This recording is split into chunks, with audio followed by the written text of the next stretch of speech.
Good morning, everybody out there in podcasting land / listening to whatever you want to land. This is the Going Broadway podcast, special Tuesday edition once again. Alex and Cole with you this morning. Cole, what's going on? Good morning, everybody, and welcome to the greatest wrestling podcast ever. And as of last night, we have plenty to talk about. There's lots of elephants in the room, so why don't we We're just going to jump right in. Just a blanket good morning to everybody that's on the stream right now, that's watching us live.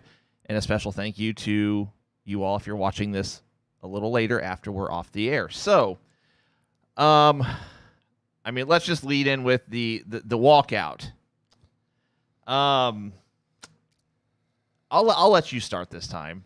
There's a lot of angles here that you could go from, all right? Because a lot to unpack. I didn't watch Raw live, so I have not watched a bit of Raw at all from last night. The story, the way I found out about the story was actually via your text to me. You're like, "Hey, did you see this? Like, we're definitely going to talk about this tomorrow." And so I'm reading the statement basically that was made. I'm trying to remember which one you sent me first, but even with the fan on, timeout. There we go. I think I needed to adjust the level the fan was flying over it. For those of you who don't know, we have a automatic light here in the studio that likes to turn off on us. So we have a little rigging system to keep. If it doesn't detect any motion, doesn't detect any motion, it shuts off. And so we've literally got a piece of printer paper taped to the wall. So I need to replace the tape, it looks like. It's official. It's official stuff that we have here. So again, yeah, so I can't remember what you sent me first, but there was a statement that was made that they walked out basically. And then following that, I got another text from Alex that said, "Here's WWE's statement about what's going on." And then right after that, I get online and I find another statement that was given by people that are said to be close to Sasha and Naomi. I don't know if that's other wrestlers. I don't know if that's family. I don't know who that is, but I have since seen that that's been blown up all over social medias as well. So there's a lot of angles here, and I was texting you last night, and now that I've watched how it played out online or on the actual show, this feels like maybe there was minor truth to it that has now been flipped for future storyline. I have never seen WWE broadcast things like this on air purposefully. I know that they had already during the show announced that there was going to be like a six-pack challenge or, whatever. But why not just say, due to unfortunate circumstances or whatever, Sasha and Naomi cannot compete tonight, so therefore we're doing this. Why announce the walkout? Why put so much emphasis on this is what happened? Why during the show would you release something press related? Like it was already typed up, already ready to go. Like you're telling me during the show they had someone sit down and type up this statement or release this statement during the show? They want all eyes on their product. They don't want eyes on the thing that's happening that shouldn't have happened on the outside of things. They want people to forget about that if that's not where they want their attention. And so I've been kind of like stewing on it, and I'm like, okay, maybe there was like frustration, like, hey, creatively, we don't understand why we're in this match, kind of reading the statement that is supposedly given from people close to them, and they were given permission to speak their mind on it too. So I'm like, since when do you ask, if you're frustrated and you're mad, when do you ever ask for permission to speak your mind? You either are frustrated and you speak your mind, and if you're so bold to walk out on the company when you were supposed to be in the main event, you don't care if you speak your mind or not. You don't care if they're going to be mad at you if you speak your mind. You're going to speak your mind. We'll talk about another person who's doing that right now a little bit later in the show. The fact that they are speaking their mind, WWE put out a press release during the show about it. They put so much emphasis on it. It kind of feels like maybe there was some truth to it. Maybe during the day, like it was said that, Sasha went in and said, I just don't understand why we're doing this. It was said that she had a really good talk with Vince the first time, and he actually agreed with her, and they changed it. And then producers were like, I don't understand why you're having a bad attitude about this, and yada, yada, yada. It's really starting to sound very storyline-ish to me. I could see there being truth to it. I could see it could be completely true as well. But in my opinion, they would have not put all the attention on it. You would be seeing them stripped of titles. There's just a lot to it that didn't happen, that has happened in the past, that has been their theme of how they would handle these situations normally. And then I also thought if they were dead set on doing a six-pack challenge, why not continue? What happened with Doudrop and Nikki ASH? Why not do a fatal four-way with them instead of a six-pack? Why not instead of having them have a singles match, why not throw Sonya Deville and Alexa Bliss into that six-pack challenge? Because they already had a 7-8 minute match anyways. You could just expand your match back and you're good. There were other things that I was like, you could have covered all of this and never let it get out, never let it be broadcasted ever, and instead you went the opposite and you highlighted this as like a major thing. So that's kind of where I'm sitting on it. There's just so many angles that to be looked at from multiple perspectives. I don't think we'll ever know. I don't think we'll ever get the full story, even though, all the, Wrestling Inc. and so on and so forth were just like, more will come out in the coming days. I don't think we'll ever know the entire full truth of what's going on. I wouldn't be surprised if some of this is a work. I wouldn't be surprised if it's a blend of both, a work and a shoot. So we've seen that before. Yeah, I mean, so case in point, I think it was one of a friend of Naomi's or there's some kind of tie to Naomi posted something on Twitter, which you sent me this morning. And if it's storyline, then I'll say kudos to WWE for making this seem like it's real. I mean, because you're getting, all the wrestling dirt sheet, so to speak, in on it in terms of at least the coverage. But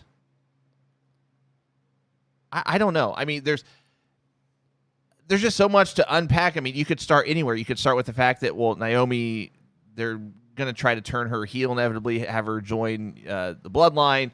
There's the aspect of, this ties back into Sasha Banks's initial being displeased with creative and wanting to request a release, but then McMahon told her just to take some time off.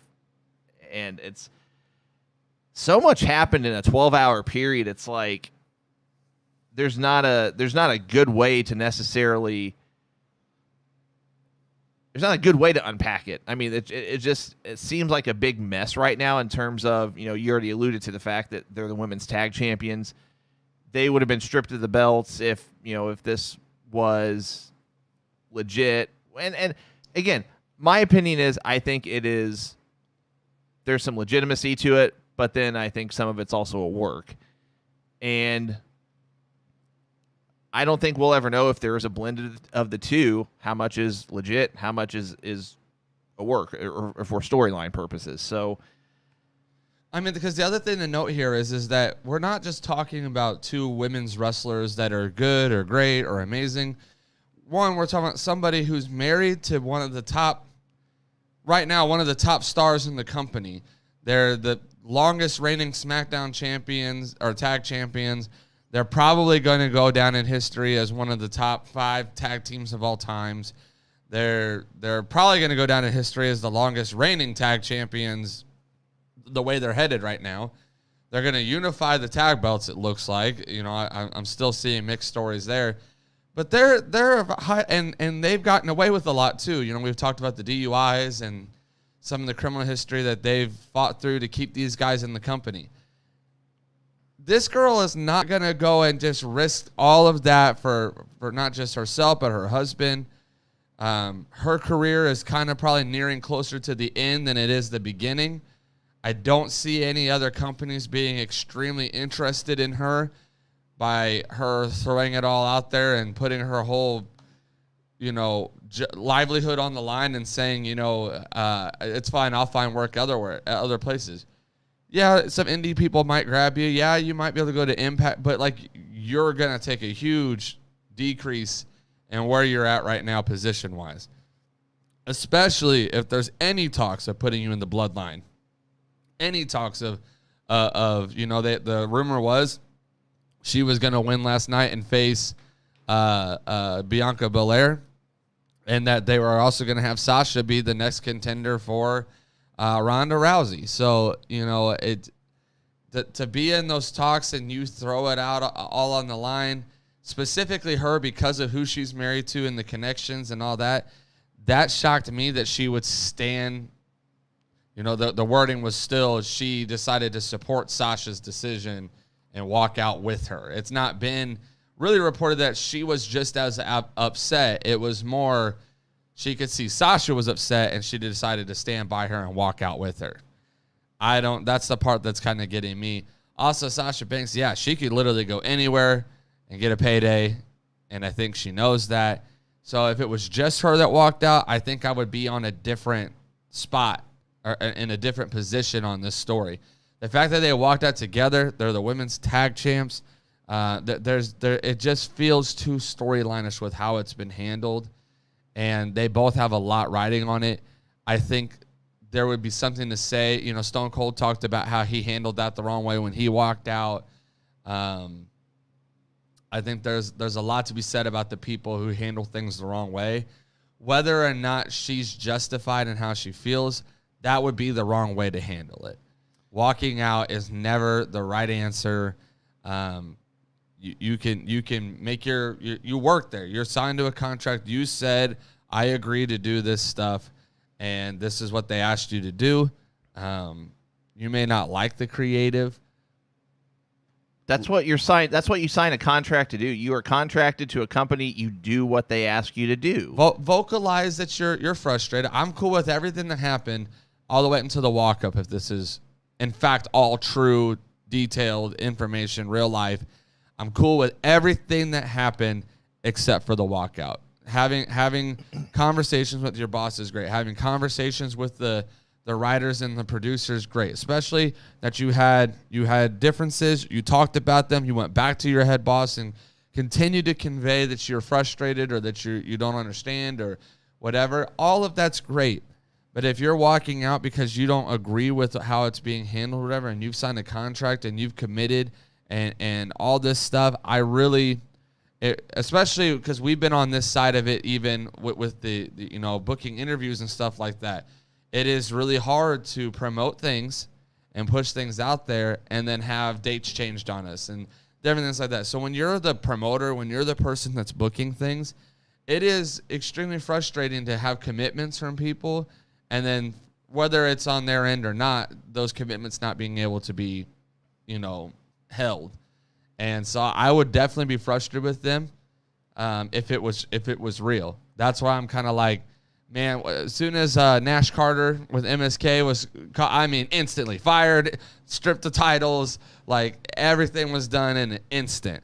Yeah. You're telling me that they walked out and they were your main event and they caused all of these corresponding things to happen during your show, really?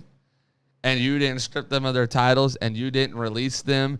And in fact, you're actually promoting it like it's some, crazy storyline that's happening.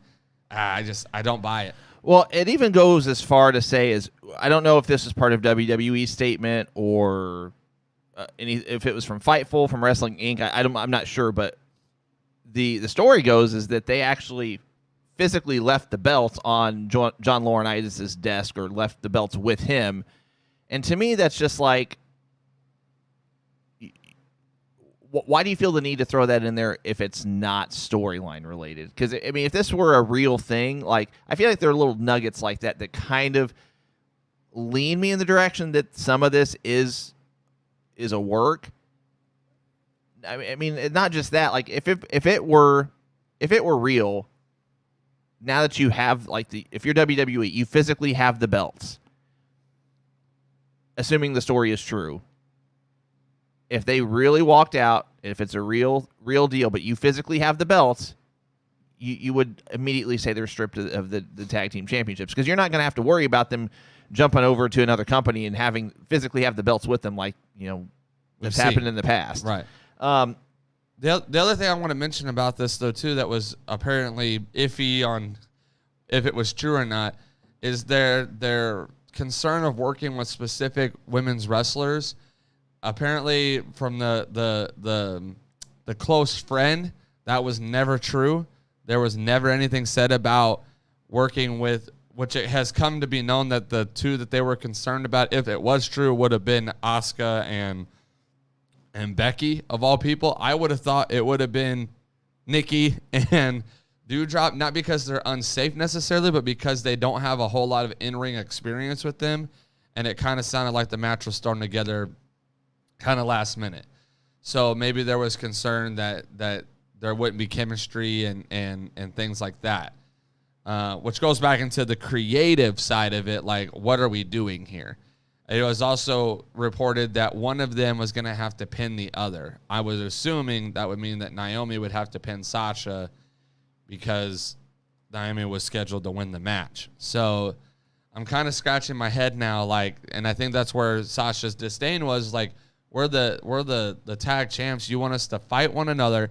You want to have one pin the other. We're not going to defend our belts until Money in the Bank, which is next month. There's still 2 pay-per-views technically, or premium live events, I should say, in between there, because Hell in a Cell's before then, right? And the Clash at the Castle or whatever it's called. So I don't know. There's just so much that I'm like, if you just would have said they walked out, I would have been with you. But like you said, those little nuggets of, well, they left the titles on Laurinaitis' desk. Oh, she went in there, and the thing that's been interesting is, and the one thing I noticed that the stories didn't line up somewhere, is that what was reported by WWE and what was reported mostly is that Sasha only had one conversation with Vince, and that it basically fell on deaf ears. They couldn't come to an agreement, and so she walked out. Go read the comments that were made by the person that was close to them. And it says that Sasha had 2 conversations with Vince, the first of which was a really, really good conversation, and that he agreed with her, and that they had actually changed the match and had kind of redirected some things. And then the producers got mad that things were redirected, basically told them to change their attitudes. And then, everything, they went to Vince, complained. Vince changed it back to the way it was. She found out about it, went and talked to Vince again, and now it falls on deaf ears. So I'm like, these stories aren't even matching up, and there's these nuggets that just don't make sense. And, I don't know. There's so many angles to it that I feel like, okay, this almost has to be a work or it's going to turn into one, because it's not just a clear cut, this is what happened, and they're gone. It would take an entire one of our shows to completely dissect this whole story little by little and really just analyze, okay, here's this, here's that. How does that factor into the whole picture? And it's not worth it, because we don't know enough to I'd say 95% of what we would talk about would be pure speculation and what ifs. But I want to address this. So I was thinking this earlier, and friend of the show, Lumpy, beat me to it. Any other line of work, if you walk out, you would get fired. Right. And I really wish there was some kind of standard. Now, granted that there never will be, but in any walk of life, in any avenue, pro sports, entertainment, you name the field, I'd love if there was some written rule that says if you walk out, you lose your job. I don't care how famous you are. And you're not allowed to, you're not allowed to work for another company for X amount of time, just because there's got to be some form of punishment, so to speak, for everyone, regardless of how famous you are. Both Sasha and Naomi would be able to go somewhere else. I will say I disagree with Lumpy in terms of, at least as it relates to Naomi. He said AEW will take a risk, I'm sure. I disagree. I don't think AEW would take Naomi. Sasha maybe, but... Sasha for sure. I think Sasha would have the pick of the lot no matter where she wants to go. But Naomi's... I'm sorry. I've never... And I agree with Thomas Russell on this. I've never been a big proponent of Naomi. She's not bad in the ring, but she's awful on the microphone. Just terrible. And she's not so amazing in the ring that you take that chance. And again, you got to look at where she's at in her career. She would probably be more on the end of her career than the beginning. I think Sasha's in her prime. So there's a lot to that. I do agree with you, and I would say there are always caveats in even some jobs. I've seen people who have walked out on their jobs and be able to come right back because they were so good at their job that company was like, you know what, we're going to have to overlook this. We need this person. Let's work out the differences and move forward. I feel like if this is all a true storyline, Sasha's already been there, done that once. And so if there's a lot of truth to how she still feels, then, fool me once, shame on you. Fool me twice, shame on me. So there's that aspect to it as well. I don't think this was over contract negotiations, though. I don't think Sasha's got this big Hollywood mindset that she can go and be an actress. She could, but that she could go and be an actress or somewhere big in another company. The reality is she's making the most money she probably will ever make in WWE. Why ruin that over an opinion or how you feel? So she's obviously passionate about what she does. I think she saw some issues with the storyline. I agree with her, what she was saying. I don't see why it makes sense to put them in the title pictures. They're the women's tag champs. If you wanted them to be in the title picture, don't put the women's tag belts on them. You literally could have had them drop them to Shayna and Natalya on SmackDown this past Friday night if you were going to have them win the belts on or have them go for singles belts on Monday Night Raw. And something's been brewing for a while. I mean, this doesn't just happen in one day where, you come to TV, you're the champs, everything's you're pleased with everything, you're happy, and then all of a sudden you're told what's going to happen in as far as the storyline goes, and you're just like, well, no, I'm not happy with it. I'm going to walk out. Like, that doesn't just happen. That's a good mention, too, because in that comment that was made, it sounded like they were promised some different things for WrestleMania, and instead they were thrown together instead. It was mentioned in that comment that they were told, hey, you guys are both going to have big name opponents at Mania, and then that didn't happen, and instead they got thrown in a tag team. And so they decided to work together as a tag team. They got over. They became one of their top merch sellers. They're making all this work. They win the tag belts. So it sounds like they've been doing everything that they were told to do, and they had to kind of be convinced almost to do this tag run, to do this tag team thing, because it sounded like there were bigger storylines that were supposed to happen that may have curveballed. I don't know if it was, they said bigger name opponents. I don't know if Bayley was supposed to make her return because I'm basically being told or reading that she's basically just waiting in the wings to return. So I don't know if Bayley was supposed to make her return and be Sasha's opponent at Mania. I don't know if there was a Trish or a Lita or, some returning legend that was supposed to be involved. I don't know if Naomi was supposed to be involved in the women's title match. There could have been all these things that were said that we saw how WrestleMania went. Everything was shifting on a dime, it seemed like, all the way up until the day of. Yeah. So it sounds like they were kind of put in a position to make this work. They did. And now they're kind of like, you guys don't even really have a plan. Right. So if there's truth to it, I agree. I think it could be handled different. I think that it should have been handled different. But like I've been saying, too many nuggets, too many things that are just out there that feel too workish.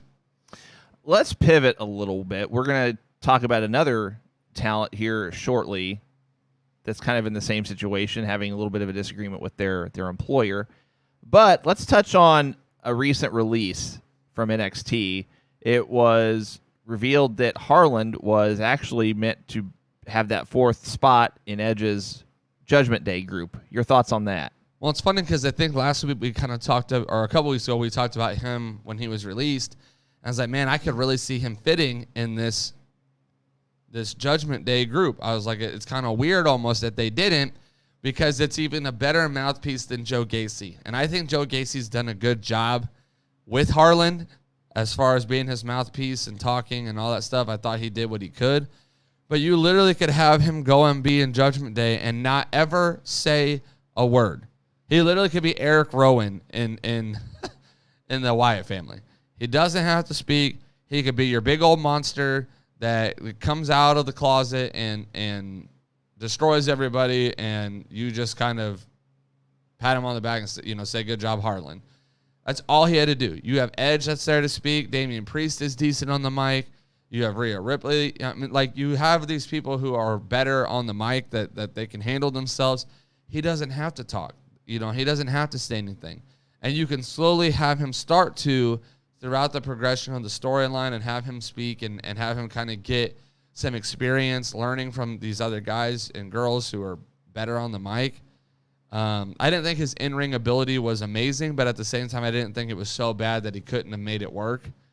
They didn't really give him that long to do anything in the ring. I mean, he had how many matches did he have? 2, maybe. And even then, there were like squash matches. So that's where I'm kind of like, I mean, you got Omos in a steel cage match. No kidding. You can't tell me that Harlan can't do the same stuff that Omos can do. The difference is Omos is 7 foot and he has a certain look that you like. But this guy, I don't know. When you sent me that article, I was like, yeah, I thought he's a way better fit than the person that's rumored to be in it now, in my opinion. And that's where I'm just like, maybe you should have tried it. The worst comes to worst, it's a bust, and you have Edge and all them excommunicate him out of the group, and then release him then. But I thought it was worth a shot. Yeah, no, 100% agree. You pretty much touched on everything I was going to say.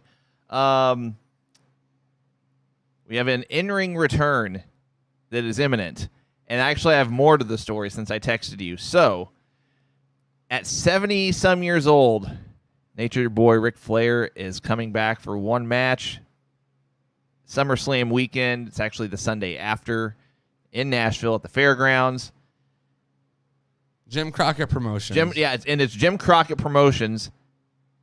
Here's more to the story. I'm not sure if you already know. Have you read about who he was possibly going to go up against? I was assuming it might be Jay Lethal, just because they had been training together. So that was my initial thought too. But I read a story that it's not going to be a one-on-one match. It's going to be a 6-man tag.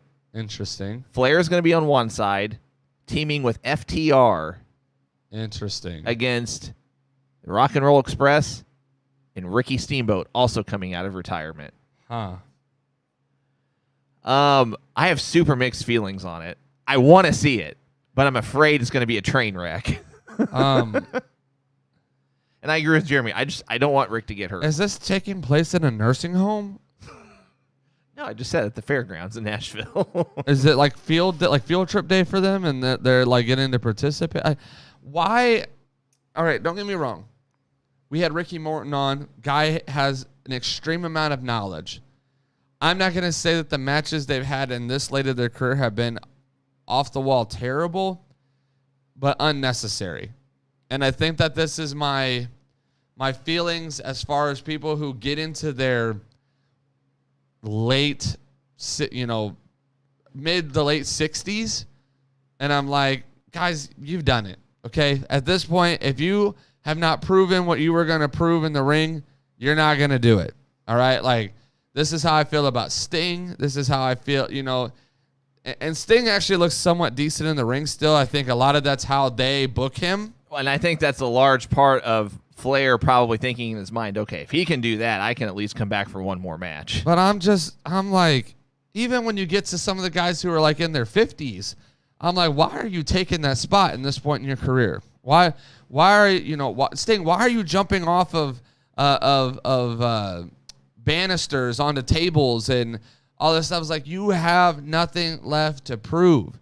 You literally could, for the rest of your life, go to autograph signings and everything else and make tons of money. He's got an energy drink deal in the work too. It's like so many other avenues that you could. Some of these guys, like, you're gonna make your money just off your name alone for the rest of your life and the rest of your kids and their kids' life. Like, you've created such a legacy. Ric Flair is one of those guys. I don't see the need on his end to have a match.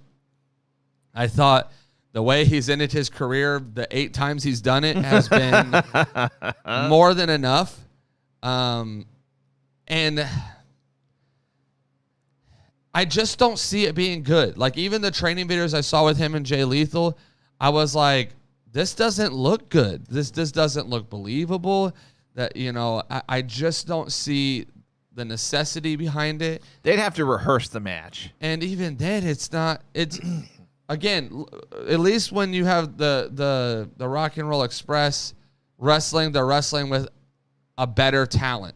For instance, they wrestled FTR. Who do you think carried that match? Wasn't Rock and Roll Express. Come on now. They did their cliche stuff, but FTR carries the match. This match, you have FTR in it, cool. But on the other side, you have a bunch of 60-plus-year-old men. Now, to be fair, the last time we saw Ricky Steamboat when he wrestled one match for WWE against Chris Jericho. Granted, that's been like 10, 12 years ago. He looked decent. So I'm not completely losing hope that it couldn't be at least be a passable match, a watchable match. I don't know that it will, but I am completely uninterested in the entire thing. And that's fine. Thing. That's the only reason I am interested, just because I'm an old school fan. But for someone like you, I can completely understand the lack of interest, the skepticism of, I'm skeptical about it. I think the nostalgia part of it's cool. Like, if they were to go and, like, show up and, like, he put someone in a figure 4, we're talking about a whole different thing.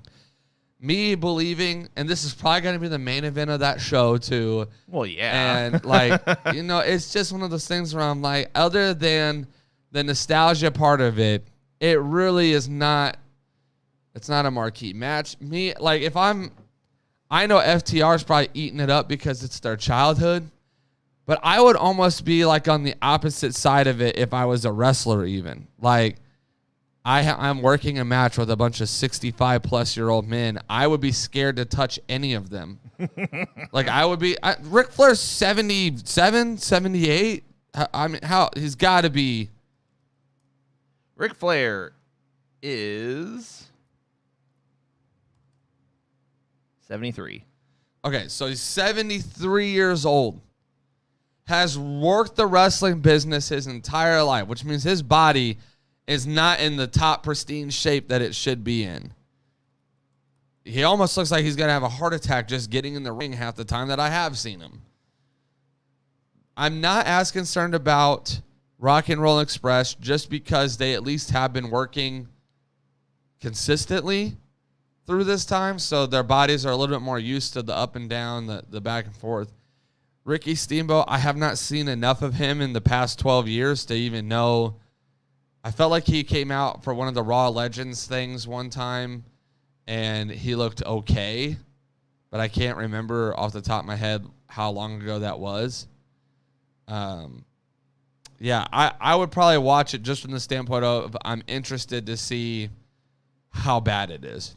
Like, I feel like it's going to be a complete bust of a match. The only saving grace for me is that FTR might be able to hold the match together if they're the ones more dominantly in the match and kind of facilitating the pace of the match. Well, okay, here's the way I look at it. Now, granted, they're not wrestling on mainstream television. However, I pulled this up just to kind of equate the situation a little bit. So, Bushwhacker Luke from the Bushwhackers / Sheep Herders back when they were in NWA and Jim Crockett and all that. He is still actively wrestling. He most recently wrestled on April 9th in Ohio. He is 75 years old. And like he's been actively wrestling. He's not just doing a one-match thing. He's actively wrestling. I'll take it a step further. Now, granted, he's a couple years younger, but I would not have guessed this. So somebody still competes on the independent circuit, wrestles probably on average of once every month or two. 72 years old, but he's also signed with WWE. Who do you think I'm talking about?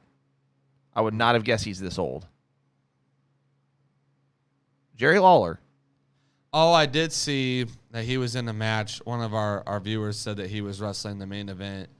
And he does singles matches too. It's not like right. So now, granted, a singles match is a little bit different in my opinion too, from the standpoint of the old school wrestling was a different pace. It's not near as fast paced as it is today. Which is why I'm kind of like, okay, if Jerry was to also be kind of the controller of the match, he's working as a heel. He could kind of do the slow build of a match. I'm cool with all that. I almost would have said this. If you would have told me that it was FTR and Ric Flair versus the Hardys and some old guy, I would have kind of understood it because the Hardys and FTR could kind of carry the match a little bit better and, so on and so forth. Again, because they're also on their farewell tour. You have two great tag teams. Currently the greatest tag team of all time with FTR. Currently billed as one of the greatest tag teams ever. And the Hardys, you have Ric Flair. If Ricky Steamboat was in there, now you might have me sold a little bit better. Over half the men in the match are in their upper 60s or 70s, which is what's concerning for me. Is that the only people in the match that are what I would consider current working a full-time schedule wrestlers are FTR. So just give you some by the numbers, so to speak. Ricky Steamboat is 69. Ricky Morton is 65. Robert Gibson, 63. So I don't know. We'll see. I mean, it's a 6-man tag match. Rumored at this point. It's not been confirmed, but that's the direction I've read that they're going in. That's probably the best way to do it. Oh yeah, for sure. Whenever I read that Flair was coming back for one more match, I'm like, this is not going to be good, because I was thinking in my head, this is going to be a singles match. And then when I read the rumors that were coming out, and then it being a 6-man tag and such, I'm like, okay, it could work. It's not going to be a 5-star match, but it could work. They're going to have to rehearse the match ahead of time. They're going to have to talk spots and all that. They're going to have to do all that ahead of time, or most of it. They're not going to be able to call much in the ring, just because you can't call something and then Rick be like, oh, I can't do that. So, one more story, and then we'll move on. Kota Ibushi. We don't talk about New Japan a whole lot here on the show, but we're gonna touch on New Japan a little bit today. Kota Ibushi is having a dispute with New Japan Pro Wrestling right now. I don't know what it's over necessarily. If you guys know, you can shed some light on it. But the story goes he's pretty much on hold until his contract runs out, I guess. And again, if I'm wrong on that, you guys can correct me, you guys that are watching. Up for speculation, do we see Kota Ibushi come to the States? I'll take it a step further. Do we see him in AEW, just knowing the connection there? So the interesting thing here is how he's handling it, because he's basically like, I'm going to throw out all your dirty secrets as far as the New Japan president and all this stuff. I also find the timing to be interesting. Forbidden Door is 2 months away. Yep. This all starts coming out after Forbidden Door has been announced. It's all right in the same timing. So either it's Ibushi like literally saying, oh, perfect timing. You're about to work with AEW. I'm about to put you on blast because you've been holding on to this anger and this stuff for so long. Or it's a storyline. And we're not going to even know Ibushi's on the card. We're not going to know he's even available. We're going to think that he's such a far away conclusion of he's not even in the States for this. He's not going to be around. and maybe he's the one that comes back and fights Adam Hangman Page, Adam Cole. Maybe we get 2 surprises and Kenny Omega comes out and does a open challenge as his first match back in the ring, and out of nowhere Ibushi comes out. You know what I mean? Like, there just could be so much that could happen as far as storyline goes. And again, it kind of feels like, and we also know how WWE is. If they know it's a storyline, why not copy it at the same time and do it first? Just saying, it's a possibility. If you're looking at it from my point of view, they are literally doing the exact same thing right now with Sasha and Naomi. So it's like, you know, I don't know. The amount of stuff that Ibushi had been posting on social media and all this stuff out of nowhere too, like it just came out of left field. There's been no reports of him being frustrated. There's been no reports of him being whatever. And then out of nowhere, he just starts posting on his Twitter and saying this, that, and the other. I'm like, it's so hard with wrestling because you just don't know what is real and what's not. But if it is real, if he even plans on still wrestling, he's going to have to come to the States. I don't see him making the same kind of money and the same kind of exposure that he has currently. I don't see him going over very well in WWE. I'm sure they would be wanting to give him a look. I'm sure they would be wanting to give him a contract to keep him away. And I mean, he wrestled in the Cruiserweight Classic, so right. That's what I'm saying, is that there's the mindset of that they might try to go after him and bring him to the main roster for a quick pop, and you know, throw him in the mid card somewhere and have him get lost in the sauce for however long. But so the latest as of yesterday is that he's not fired, but you know, New Japan is not happy with the, you know, all the publicity that's come forth from this. Like you said, Ibushi's been on Twitter threatening to expose this, that, and the other.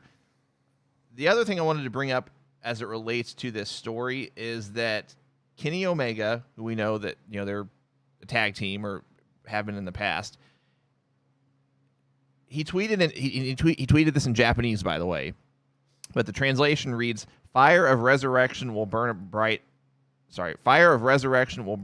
again someday. Let's hang on until then, everybody.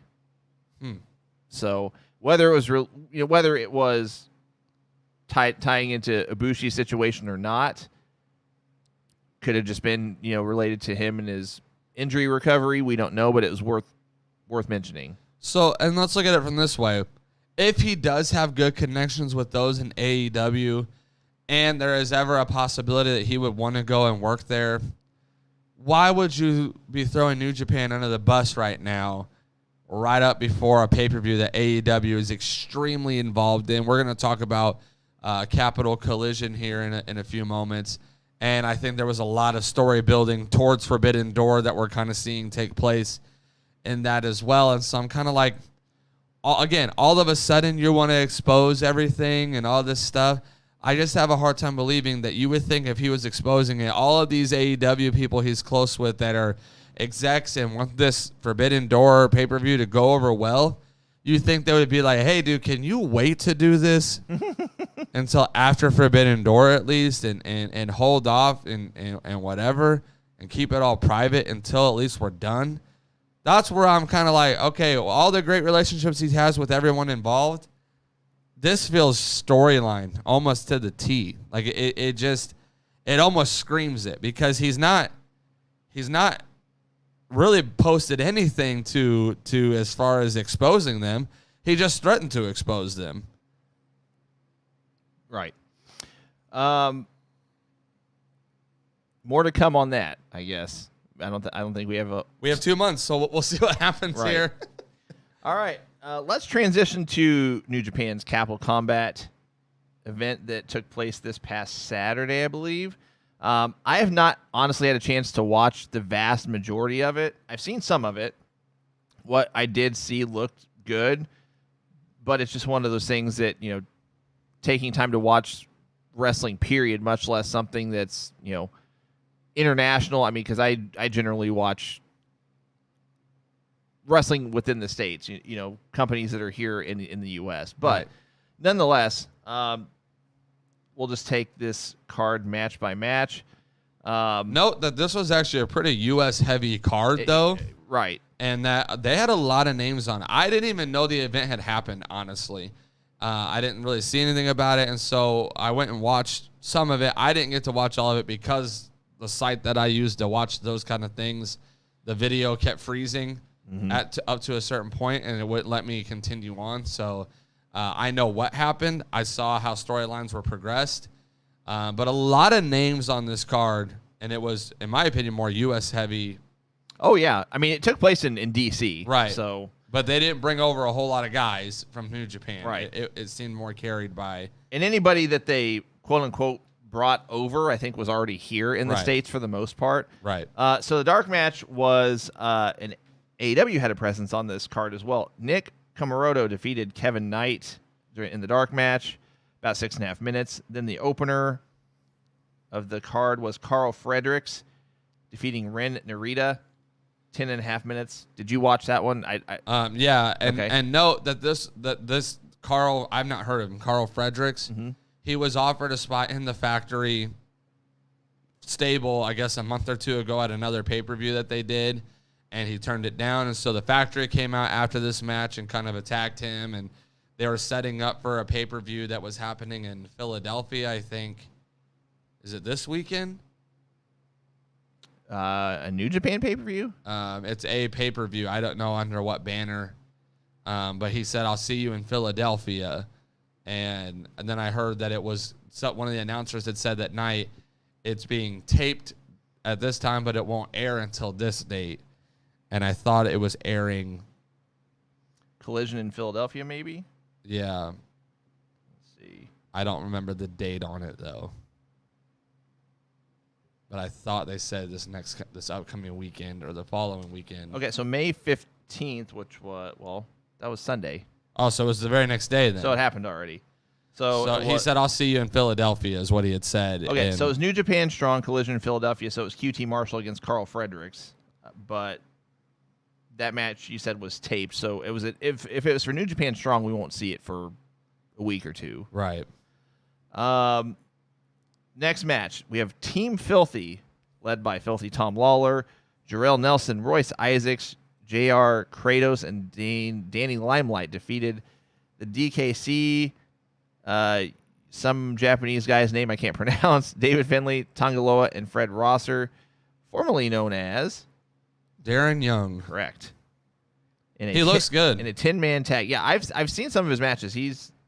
I'm surprised he's not gotten more of a platform yet. I mean, I'm actually shocked just from the standpoint of why WWE has never kept him or brought him back and allowed, because Titus O'Neil is their like ambassador and he doesn't have to be on TV that much.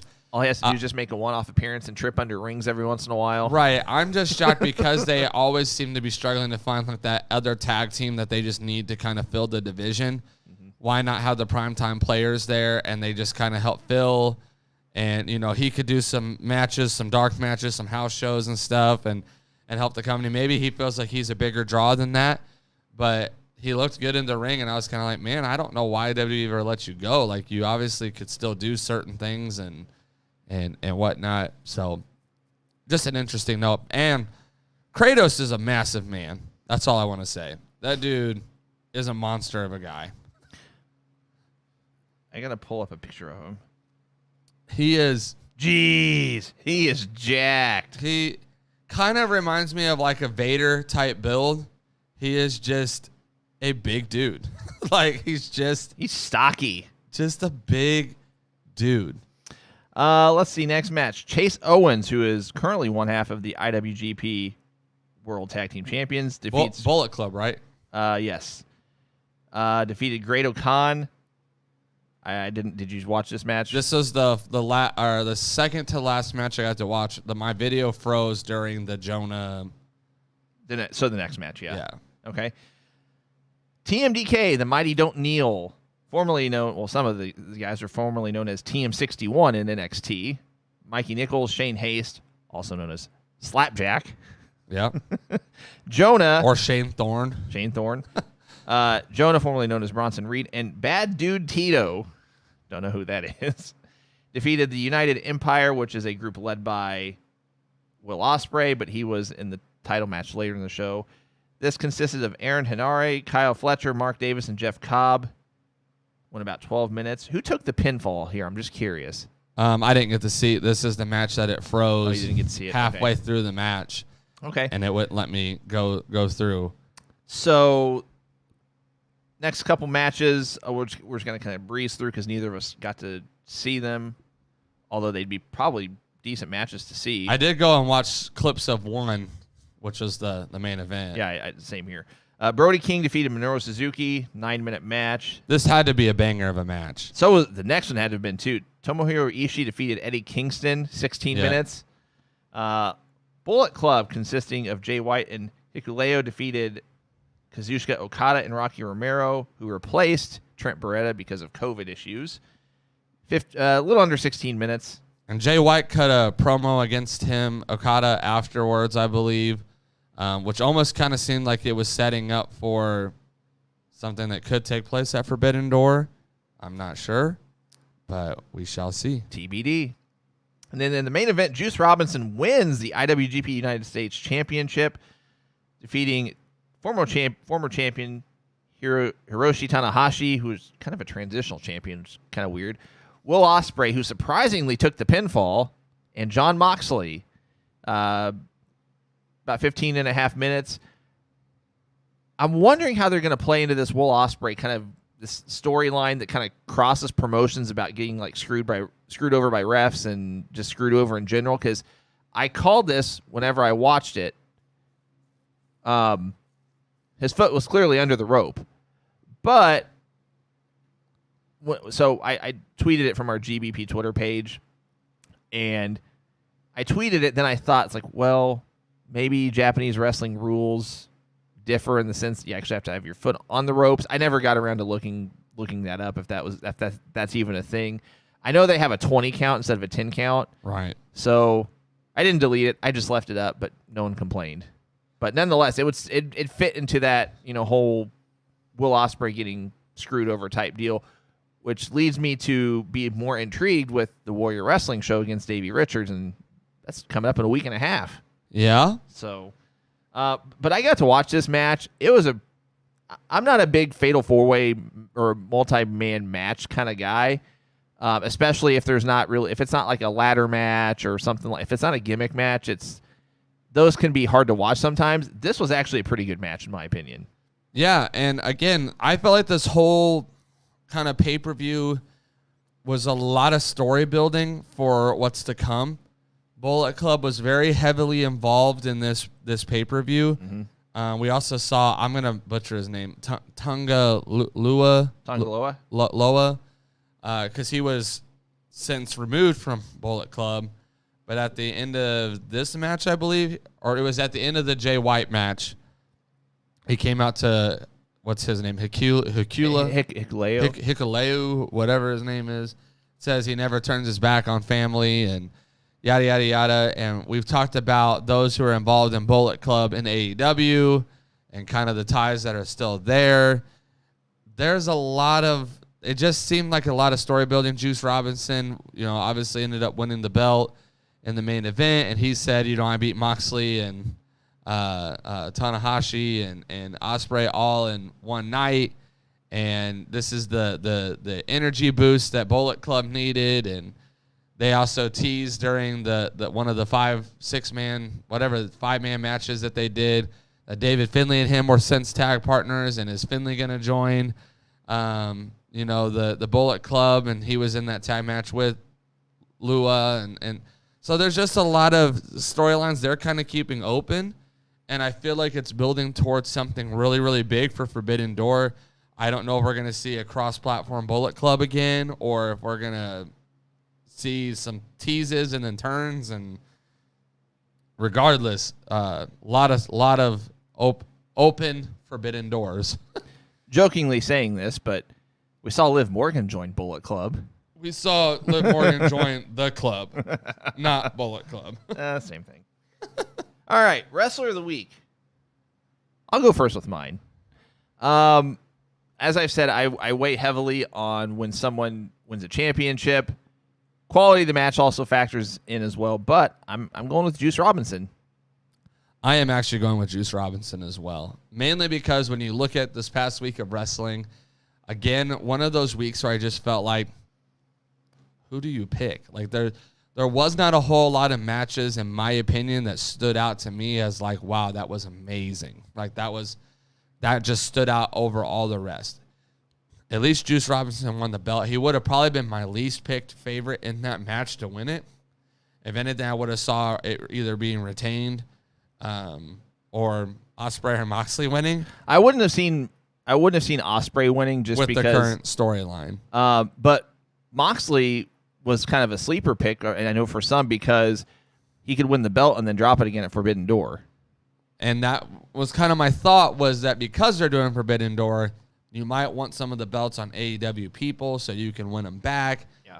Vice versa, you might want a New Japan person to come over and win your, and it sucks that you just had them all basically new champions for all of them, but maybe come over and win, the TNT title or the tag belts or, whatever, and re-win them back at Forbidden Door or whatever. So what I want to see happen is inevitably, some way, shape, or form, a multi-tag title match where all the belts are on the line. Somehow get the AEW tag belts off of Jungle Boy and Jungle Boy and Luchasaurus. Get it off them, and I mean, it would have to be FTR, right? Well, or you could have. I'm trying to think who Chase Owens' partner is with them as champions right now. I don't know why I'm having a brain lapse right now. It's not that bad luck Fale guy, is it? I don't. Again, you know me. I don't follow heavily enough to know. I'm looking it up. Who's all involved there? Carl Anderson and Luke Gallows are with them still. It is bad. It is bad luck Fale. Okay, have them win the AEW tag belts, and then you've got the IWGP and AEW tag champions against the AAA and Ring of Honor tag champions, and just have them all on the line. If you really wanted to, you could do a triple threat tag match and just keep the belts on Lucha and Jungle Boy. You could do, even if you want to talk about a star-studded match, you could do a fatal four-way tag match. You could have, Kyle O'Reilly and Bobby Fish or the Young Bucks or Lucha Bros. One of those tag teams go in and win either the AAA off of FTR or, the AEW titles off of, for instance, Kyle O'Reilly and Bobby Fish could go be Jurassic Express, become the AEW champions. There's one there. And so I agree. That would be insane, though, to have all the belts. You get Impact involved, I guess, and get theirs thrown in there while you're at it. Is Violent by Design still Impact Tag Champions? I think so. Okay. I think you'd have to put it on somebody else. Put on the Good Brothers and somebody else. Not them. Somebody else that Motor City Machine Guns, maybe. Well, I mean, yeah, somebody that's more of a well-known tag team, more of a well-known name, or some better wrestlers. Better yet, somebody that would tie into this New Japan AEW situation. Right. Promotional consideration paid for by the following. Guys, thanks for joining us today. I want to let you know you can check out the Going Broadway podcast. We're live just about each and every Thursday morning at 10 a.m. Eastern, 9 a.m. Central. We will be returning to our normal Thursday podcasts next week. What is the date on that? So that would be the 26th. So next week we will return to our normal Thursday shows, 10 a.m. Eastern, 9 a.m. Central. Check us out live on our Facebook page, our YouTube channel, as well as our Twitch channel. So please give us a like and a follow and a subscribe to all of our platforms. I haven't said this in a while, but at some point we are going to do another giveaway as it relates to our social media platforms. And the more of our pages that you are that you've liked / subscribed / followed, the more likely and the better chance you'll have to win a future big giveaway. Speaking of giveaways, forgot to tell Cole this morning. We will be doing another giveaway, a free giveaway on next week's show. And this will be a big giveaway. It's not just, I'm not going to say what we're giving away, but it's not going to be just, a measly little coin, so to speak. And not that there's anything wrong with those coins. It's going to be bigger than that. So you have to be watching live next week, Thursday, 10 a.m. Eastern, 9 a.m. Central. You have to be on the podcast to win. Join us, find out how, and super excited for that. So join us next week, Thursday, 10 a.m. Eastern, 9 a.m. Central, returning to our normal Thursday podcasts. There will be a free giveaway involved. You have to be on live to win. That being said, we don't have our shirts ready yet in terms of our new design. We're still working on it. I promise it's going to be sweet. In the meantime, check out the most recent designs that are up on our shop. These are our Saturday Night's Main Event tribute shirts. They do come in the red, white, and blue, as well as our GBP colors, black, gray, and green / white. They are $19.99 for a t-shirt, plus taxes and shipping, $39.99 plus taxes and shipping for a hoodie. So check that out, goingbroadwaypodcast.com, and then just click the shop button in the upper right corner. I think it's upper right corner. We do have some cool things coming up that we're involved with. Most specifically, Cole and I will be doing a live, what do you want to call it? Just a live stream, so to speak, during... We'll be broadcasting live. We'll be broadcasting. we're the Going Broadway podcast that's going to go Broadway at a show where we have a podcast. Yeah. And it's a thing. Anyway, Warrior Wrestling is coming to the St. Louis area on Saturday, May 28th. We will be doing an hour broadcast live during their Fan Fest event. We'll be going live at 6 p.m. Eastern, 5 p.m. Central. We do have a couple of people lined up for a quick 5 to 10 minute interview that are performing on the card. So that's going to be a ton of fun. If you have any questions about the card itself, you can check out warriorwrestling.net. But as you can see, these are some of the competitors that will be on the card, including Will Ospreay, Athena, Warhorse, Davey Richards, Deonna Purrazzo, Jeff Cobb. And we're super honored and privileged to be the presenting sponsor for both Warrior Wrestling title matches. Will Ospreay defending the Warrior Wrestling Championship against Davey Richards, as well as Athena defending the Warrior Women's Wrestling Championship against Janae Kai. I believe I'm pronouncing her name correctly.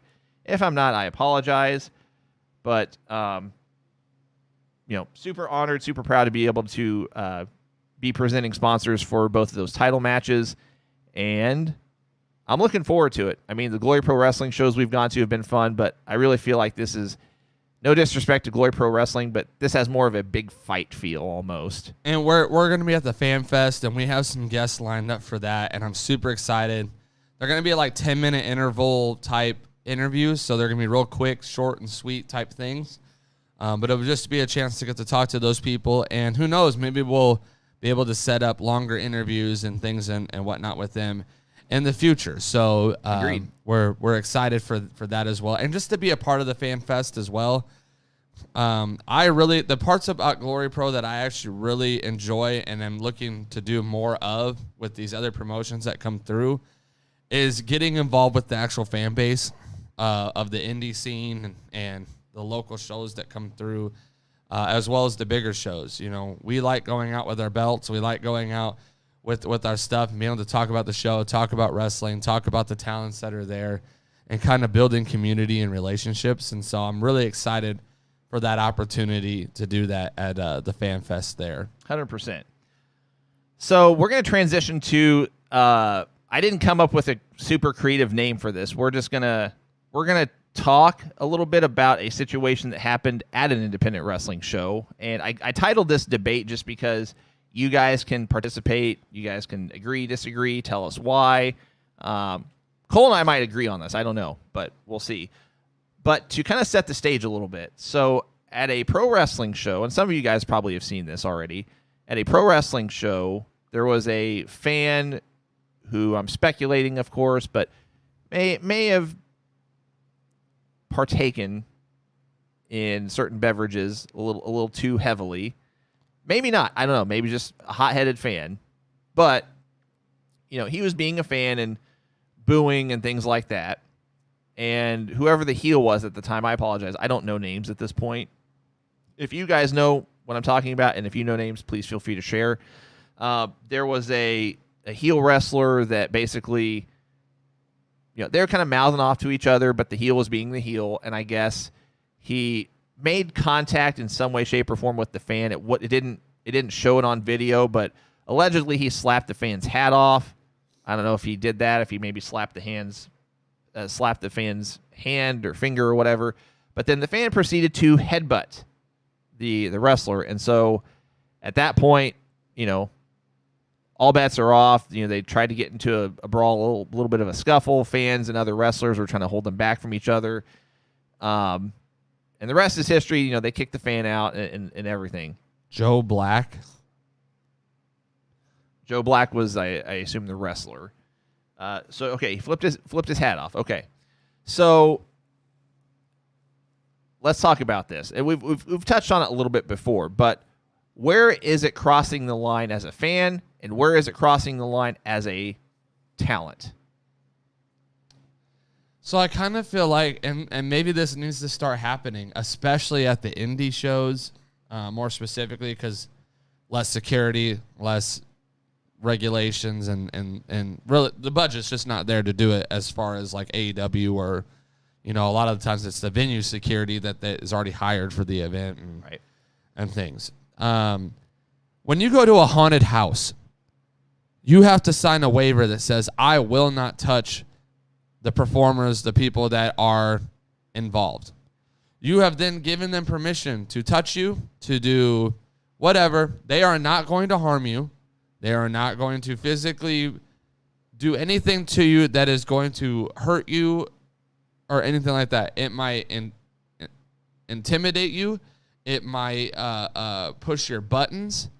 But maybe wrestling needs to get to a place where when you buy the ticket, you have to sign a waiver at the same time. You're agreeing to the terms and policies, and maybe some of them, they do have that written in there, and you're just not aware that you're signing it when you're doing it. But I check these boxes, and it's a form that says I will not touch the wrestlers. I will not cross, lines that I'm not supposed to cross, barricades I'm not supposed to cross, go into areas I'm not supposed to go into. If I do, charges are then pressed, and you will be arrested, and you will be pursued to the highest extent of, the law, or, however you want to word that.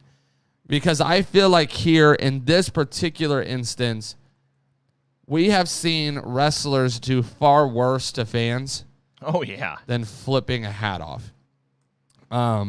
I think that has to be able to be part of the wrestler experience. I like when wrestlers grab people's signs and tear them up. I like when wrestlers pretend to high five and then they don't. And that interaction with the fans is what gets them over. That interaction with the fans is what they're there to do. Again, very similar to a haunted house. I don't go to a haunted house if I'm willingly going. I don't go with the mindset of, I hope no one scares me. I hope nobody scares me. I hope nobody even comes my way. I hope I just walk through it and nothing happens. With wrestling, I feel the very same way. I don't go to a wrestling show and say, man, I hope no one engages with the audience. I hope nobody does anything towards the fan base. I hope all of it's just clear cut in the ring, and that's that. Yeah. No real wrestling fan wants that. We want you to engage with us. Whether you're the face or the heel, we want you to either get us chanting and behind you, or we want you to get us to where we're booing you and we're going nuts. I think there's no room in the wrestling business for obscene language, especially when it comes to people's personal life. That's why I was all for the guy that was going at Jon Moxley when he made his return. Kick him out. He shouldn't be in there. Right. If you cannot, the guy that attacked Seth Rollins, kick him out, ban him, do everything you need to do to protect your talents, because none of them have done anything that was out of bounds. we could go back into the 90s and maybe even the 80s of wrestlers who probably did cross the line of things that they shouldn't have done. I don't think you should be pouring beer and drinks and things on people. I don't think anything that you do needs to be not a big deal.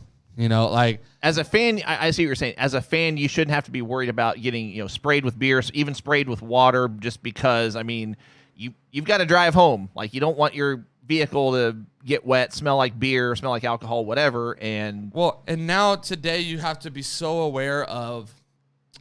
I'll word it as trauma.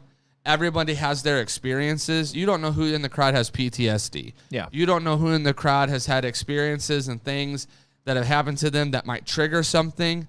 You don't know who is, maybe on the spectrum or just all those different things that you're not aware of. Right. We're in a society now where you have to, you can't just go off perception anymore. You can't just go off of, well, it should be okay. Now everything is, I have to be strategic about every little thing that I do, because either one, it could cancel me, or two, I could hurt somebody or whatever. I don't think the flipping of the hat is one of those things. I disagree. I think that's kind of a goofy thing that people have done over long periods of time. It's never been an issue. But one of two things, to avoid it from happening, one of two things needs to happen. Either all across wrestling, you have to say no more physical contact whatsoever with a fan, with an audience member, or you have to say, you know what, we're going to send out these waivers, and with every ticket we sell, you have to fill out and agree to a waiver that says you are agreeing to be part of the show, which means that if someone flips your hat off, rips your sign up, takes your beer and drinks it, again, I think I've seen Hangman Page do that before, where he grabbed someone's beer. I don't know if that was staged or not. I'm sure they bought him a new beer or brought him something. I'm sure, yeah, they did, yeah. You know what I mean? But you're part of the show, so whatever happens, happens. It goes to say, if they go out in the audience and they start fighting, what if they accidentally hit somebody or fall on somebody or kick a barricade? And we've been to the Glory Pro shows. Those barricades go into people's legs, and they can't control what happens there. You're going to have to sign this waiver that says you're agreeing to be part of the show. We're not saying we're going to flip you over the barricade and make you do a spot, but you might get, this spilled on you, this touched on you, whatever. One of the two has to happen, but because there's never been clear lines set, I don't think flipping somebody's hat off is warranted for headbutts and fighting. So in this situation, I'll right off jump say they were both in the wrong here, in my opinion. Okay. So if you go to a wrestling show, as of now, that there's no waivers, no nothing. Uh-huh.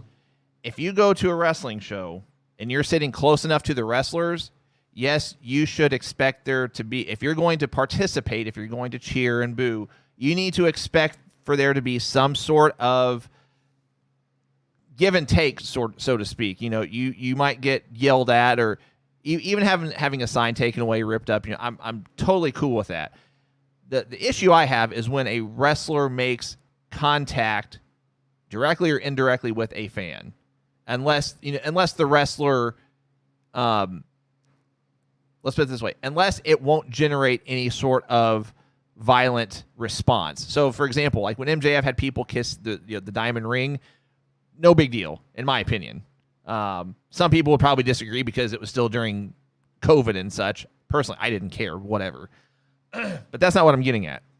In this instance, the wrestler made what I would call an overture at the fan that would likely generate a physical response from the fan. So I agree in the sense that it's probably not going to trigger anything that's traumatic related, or PTSD or someone on the spectrum. But at the same time, it's probably going to generate a physical reaction, just because that type of person, your bigger alpha male type guy that, is sitting closer and might be just as big as the wrestler, can think, oh, I can take this guy. I'm gonna do whatever the heck I want. In that instance, there needs to be some sort of discretion on the wrestler side as well. However, the fan absolutely should have been thrown out. I believe he was. He shouldn't be allowed back to one of their shows ever. In that situation, that's why I think both of them were in the wrong. I mean, yes, there's going to be heel and face interaction with the fans, but there needs to be interaction that's not, I'm not going to come over there and flip your hat off, because I'm still calling that indirect contact with the fan. Is there something to be said about the level of wrestling that you're doing, the level of promotion, and the name value that you have too? Like, if MJF would have flipped this guy's hat off and he had known who he was and his character and his gimmick, do you think the same reaction would have been there? We're talking about a guy that probably no one really knows. You also have to assume not everybody is a diehard fan. This guy could have been a casual fan that came with a buddy, had a few beers, whatever, was maybe under the influence, doesn't understand wrestling, doesn't understand what's happening, doesn't know who you are and the character and the role that you're playing, and so you flip his hat off, and that's fighting words. You know what I mean? Mm-hmm. If this was to happen in AEW or GCW or WWE or whatever, I feel like you wouldn't have probably got the same response, because these guys are more broadcasted, they're more well-known, you know who they are. Not to mention the security aspect is going to be heavier too. Or if someone was to still not understand it, they're never going to get to that person. If they do, they won't be there very long. Yeah. But that's my point, is this is some no-name wrestling talent in a local indie show that probably assumed everyone here's a diehard fan. They're all going to understand what it is I'm doing. And maybe that's where the line has to be drawn, is what I'm going to do going to be understandable from even the casual or the non-fan of wrestling that might be here today? Right. You're at an indie show. You cannot guarantee that every single person there bought a ticket because they're a wrestling fan. Yeah. We went to an indie show, and half the people there acted like they've never seen wrestling before in their life. We went to an indie show, and half the people that were there were sponsors of the event, or, they had nothing better to do. They came with a friend who was a wrestling fan. So this guy may not even have been knowledgeable enough of wrestling to know what it is this guy was trying to do. Yeah, there are multiple factors. He could have had a child with him. The hat could have, fallen on the child, spilled something. I don't know. Probably not, but there are other factors to consider. But inevitably, at least for a small independent show, I agree. There needs to be some sort of waiver that, like, hey, if you're going to sit X amount of rows from the ring, expect to be, you might get a little wet from water or whatever. You might be a little more interactive in terms of the match itself. The heel or the face might, in the case of the face wrestler, like slap your hand, say hi or whatever. The heel might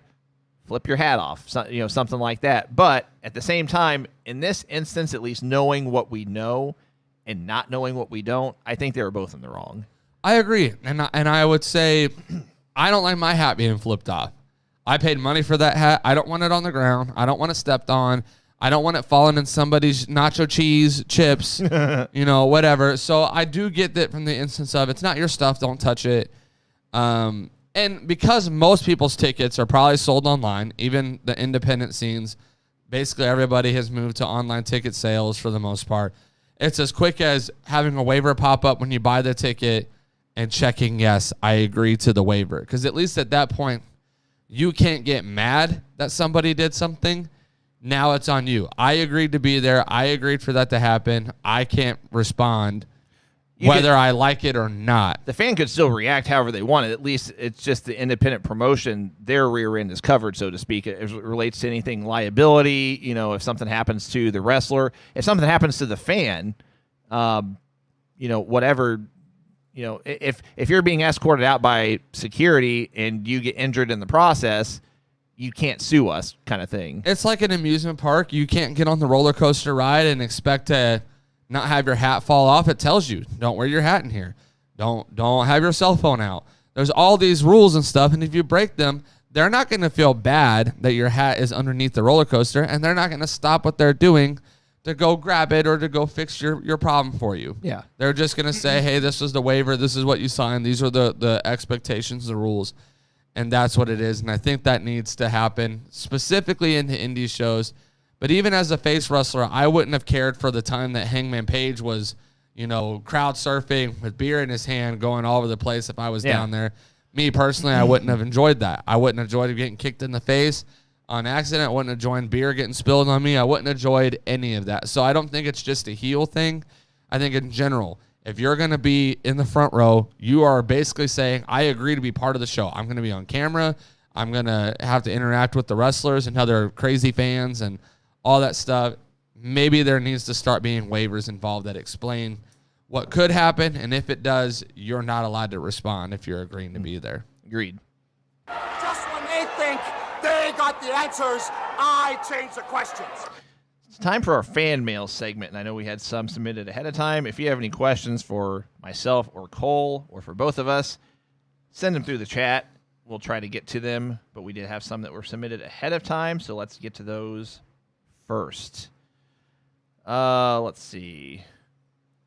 When was the last time you were surprised by something in wrestling, whether it's a title change, somebody new coming into a company, something unpredictable in general? I would say probably whenever they had Adam Cole and Danielson debut the same night. That was a good one. Actually, even though the rumors were out there, the Cody Rhodes going back to WWE really did shock me. I mean, I was like, man, if this is true, that's crazy. And there's some of that kind of stuff that stands out. When AEW first started, them selling out arenas like as quickly as they did, that kind of stuff really did shock me. I was like, man, what is going on here? What are the things that are taking place in regards to that? So, yeah, I mean, that's as far as the title change. I mean, I'd really have to think on that one. Roman Reigns coming back and beating the Fiend and who else was in that? Braun Strowman, was it? Wasn't it Braun and the Fiend, or was it Goldberg? I don't remember off the top of my head. When Roman came back and inserted himself in that match and looked good, and we thought he was still gone and away, and all that stuff, that actually did shock the mess. I did not expect. I remember watching that pay-per-view and being completely mind blown. I think it was Braun Strowman. Okay. If you had to form a trios team in AEW from wrestlers who are not currently in a trios team, who would you put together? That's impossible. Everybody's everybody's in one already. Everybody's in a faction. They're not already in a trios team. So technically we could be talking about a tag team linking up with a singles superstar or something along those lines. Yeah. I got one for you. Well, I guess they're... Here's what I would do. I would kind of do similar to how AEW's booked FTR. Like, they were heels and then they kind of slowly turned them face. I would do the same thing with Miro and have them be a trios team. Miro and FTR. Interesting. Okay. Huh. I feel like I can come up with a better one.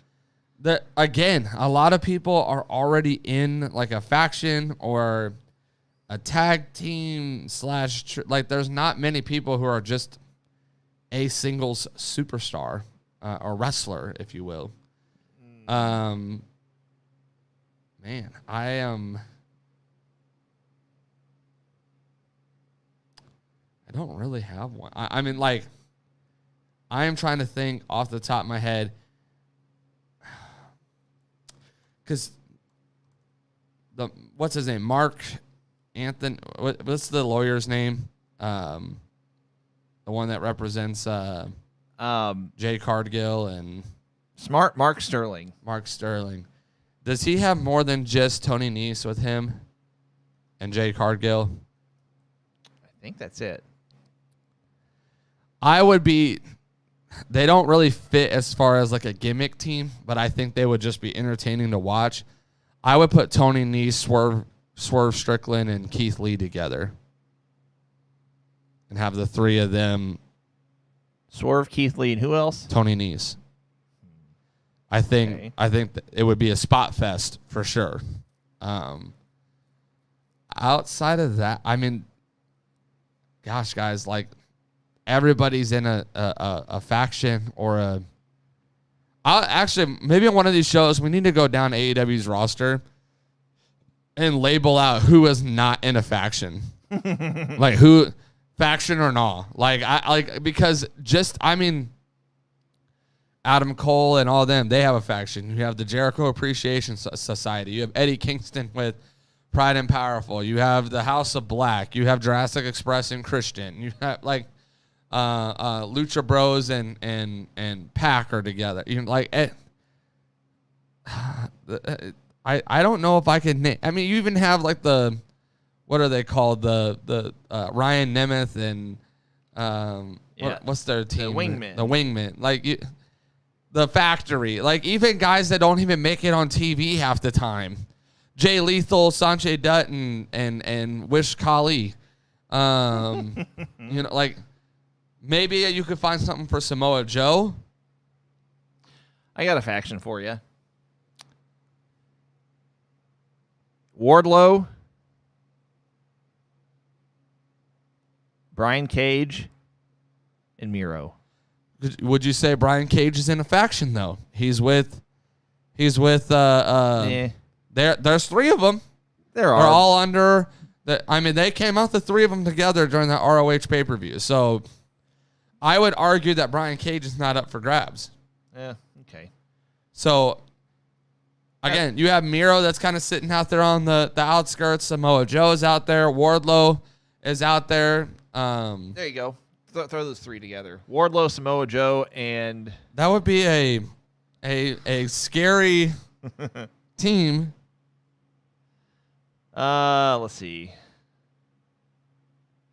What insanely popular wrestler have you never gotten the appeal of? And on the flip side, what wrestler do you think should have been huge that never was? Read the first part. What insanely popular wrestler have you never got the appeal of?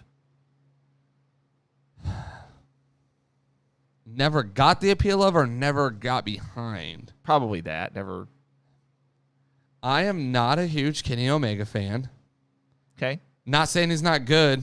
I just have never been as crazy as everybody else. I don't really think I ever want to see Kenny versus Roman. I saw a cartoon figure match of them two. Like this, the roof would blow off the place for this match. I'm sure it would from the standpoint of the Kenny lovers, the AEW lovers versus the Roman WWE lovers. But for me, I'm like, I don't want to see it. Like it does not intrigue me that way. Cody Rhodes, the big blow up, even when he went to AEW and did all that stuff, I was never like, man, you're just so amazing in the ring. I like what he's doing, but I'm not crazily behind him. Jon Moxley. Yeah, he's one of them for me. Ever since when he was Dean Ambrose, I actually did like what he was doing. Mine goes back to even when he was Dean Ambrose. And it was kind of the end of the Dean Ambrose stuff and all of Jon Moxley stuff. I am just not a fan. I'm trying to think. Moose. All the people who love Impact, they're like all on Moose, the Moose train, and I'm just like, I just don't.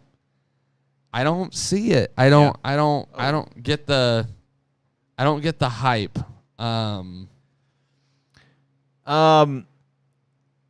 There's several. I could probably go down people's rosters and be like, I don't. Yeah, I'll give you a few. Jurassic Express, as a singles or a tag team, to this point, I've still been largely underwhelmed. Now, talent-wise, it's there. Do you think it's the booking? Or do you think the gimmick is too cheesy for the promotion? I think it's both. Because their gimmick would be amazing in WWE. I'm just being real. Their gimmick would be over as all get out in WWE because of... I think it's a little bit of both.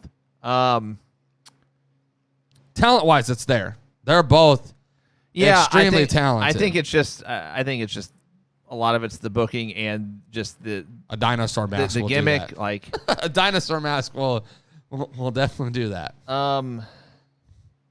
Never got the appeal of Pac. I'm gonna be real with you.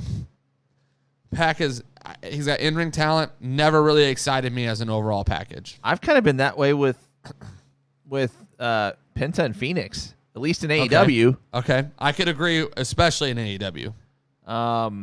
Okay, let's tackle the second half of the question. What wrestler or wrestlers do you think should have been huge that necessarily never was? I can give you a bunch. Jay Lethal, Yep. Motor City Machine Guns. Yep. Ricochet. You could even say guys that should have been bigger in WWE. Keith Lee, Killer Cross. I'll say, backtracking, Rusev / Miro would be on my list of never really got the appeal. I can understand that. In both companies. So far, everything I've seen of him, he's never been on my top radar. He could be, but never been there. Ooh, Lumpy with some fighting words. Did you see his comment? What was it? Cena and Hogan. Never got the appeal of them? I don't know about that. I could, anybody who tells me they weren't the best wrestlers, I could understand where you're coming from. They were not your wrestler of the year kind of candidate. They were your performer of the year. They were your entertainer of the year. They were not a wrestler. And I can fully admit that John Cena, if you're going off wrestling ability alone, probably doesn't make your top 5. At the same time, a lot of the legends in the business would say I would want to wrestle John Cena because he was such a great worker from the standpoint of I know how to tell a story. I know how to do those things. I could kind of agree with Hulk Hogan a little bit more. I never was impressed with Hulk Hogan in the ring, and I felt like he was very cheesy on the mic. But again, you go back to the times of wrestling, it was a lot of that on the mic. So, okay, they aren't even on your Mount Rushmore. Interesting. I could agree with one not being on your Mount Rushmore. And again, it depends on how you view your Mount Rushmore too. If you're going on a Mount Rushmore of just pure wrestling, I think everybody's would be way different. If you're going off of who it has impacted the business, regardless of wrestling, I think those are kind of more clear cut. I'll add a couple more to this list. I really think that Frankie Kazarian could have had a bigger. Christopher Daniels was another one. If Frankie Kazarian was in Scorpio Sky's spot now, like in terms of career and age, that would be his spot. Yeah, it could very easily be his spot. I mean, a lot of this is just timing as far as the wrestling industry goes. So the question, Nick Aldis is another one. The second part of the question was people who you thought were better than what they got handed to them, basically. Essentially, yeah. Bobby Roode, James Storm, pretty much anybody that was in Impact in the heyday. That were Impact Originals, or TNA, excuse me. Dolph Ziggler. Yeah, that's a good one. I'm trying to think if there's anybody currently still wrestling. I would actually make an argument for Mr. Kennedy in the early part of his career. I think he really tailed off at the end because he never got his push. Honestly, but and you can honestly throw a lot of these guys that were never world champion into this. Shelton Benjamin, yeah, Shelton's a good one. Carlito, I thought could have been a lot better. I feel like he was one that I never got behind. I thought they had something with him, and I'll even say Chris Masters as well. I thought they had something with him as well that they never capitalized on. Let's tackle another question. Do you think AEW is devaluing their tag titles by constantly saying FTR is the best tag team in the world? I don't think that's why they're devaluing their tag titles. Here's the thing. Everyone has their gimmicks and their nicknames and stuff, and they don't have to be the champion to still hold that nickname. They were still calling Chris Jericho the Le Champion after he dropped the belt. Oh, they still call him that. You know what I mean? So, like, does that devalue the world title because he still considers himself that name? Charlotte Flair, she's known as the queen. Even when she's not women's champion, she's still the queen. Does that devalue the women's title by them putting her over as still one of the big top names in the business? No. FTR, even when they were in WWE, they always referred to themselves as the best tag team in wrestling. I think that's part of their persona. I think it's part of their gimmick. I think it's part of who they are. They've been very clear that they have a huge heart for the tag team wrestling division across banners of wrestling. And so I think they're just kind of getting their flowers for that, in my opinion. I don't think they're devaluing them. I think they're devaluing them by not having reliable and valuable contenders for the tag belts now. Like Jurassic Express, who have they really defended them against that's been anything good? Name a good title defense by Jurassic Express. Outside of the Lucha Bros match where Rey Fenix broke his arm, because that match was really good until that happened. The match where they won the belts. Outside of that title match, I don't know if they've had a title match yet that I was just like blown away by. Where agree. Every other tag team champion has had those matches. And so I don't know if I wouldn't put that on Jurassic Express. I think it's booking. I think it's lack of creative, because I don't think they were going to win the belts the night that they did win them. I think that was a swerve because they knew Rey Fenix was not going to be able to wrestle for a month and a half because they saw what happened to his arm during the match. Yeah. So I think that was a swerve, and ever since they've done that swerve, they've not been able to really find their footing, which is why I've always been saying you need to put it on Red Dragon. You need to put it on FTR. You need to put it on Young Bucks. You need to put it on just somebody else that can put together a storyline with. Agreed.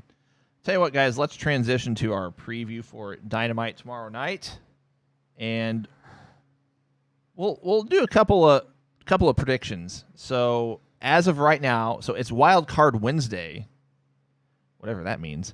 I guess it's because the the Joker's tonight for both of them tomorrow, right? Or tomorrow, right? But I guess is for both of them, right? Is that why they're calling it Wild Card Wednesday? I guess could also be some other surprises. But are both Jokers happening tonight? So yeah, tomorrow.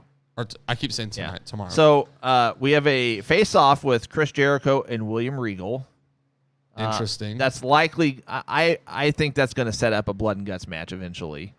So we would be saying, is Regal going to fight in it? No. So it'd be Jericho and his guys against BCC and two others, and because it's a 5-on-5 match, and probably Santana and Ortiz. But why Kingston would have to be in that match? Well, you could probably throw Kingston in. You'd probably leave Wheeler Yuta out of it. I don't see it then. I think you have to, if you're going to involve William Regal, the whole entire clan has to be in there. Well, my thought was is, it a 5-on-5 match or was it a 6-on-6 match? It'd be 5-on-5. Here's my thought. Wheeler Yuta is, so he's a Ring of Honor Pure Champion. He's also competing in Best of the Super Juniors for New Japan. So he's going to be busy. He's got a lot going on. So Blood and Guts, we're saying, would take place after Forbidden Door? I don't know. I mean, because you have Double or Nothing coming up, next weekend? Into May, right? 2 weeks. 2 weeks into May. And then you have Forbidden Door in June. So you wouldn't even be able to do like a Blood and Guts, honestly, until after June. It would have to be July probably somewhere. So it might be a little too early to start setting up so quickly for that. Maybe. I could see BBC, I hate saying that acronym. BCC, whatever I hate the acronym. I do too. It's just quicker to say it than Blackpool Combat Club. I wouldn't mind seeing like Wheeler Yuta, Jon Moxley, and Brian Danielson, versus 2.0 and Daniel Garcia, or Jericho and 2.0, or Jericho, Daniel Garcia, and Hager, whatever combination you want to put together. I wouldn't mind seeing that happen at Double or Nothing, or Right. We've got Wardlow taking 10 lashes from MJF, a recycled storyline that, Is it recycle, or are they trying to set a character for MJF? Like, I can't tell the difference sometimes. When you have the guy win a pointless ring 3 years in a row, when you have a guy continuously do the same, I mean, he really has done the same storyline with every single person he has wrestled. And he's had it. He did it with Cody Rhodes. He did it with CM Punk. He's done it with Wardlow. He's done it with Jericho. I mean, like, literally, he makes everybody jump through all these hurdles and hoops to get to him in a match that he then eventually ends up winning by cheating.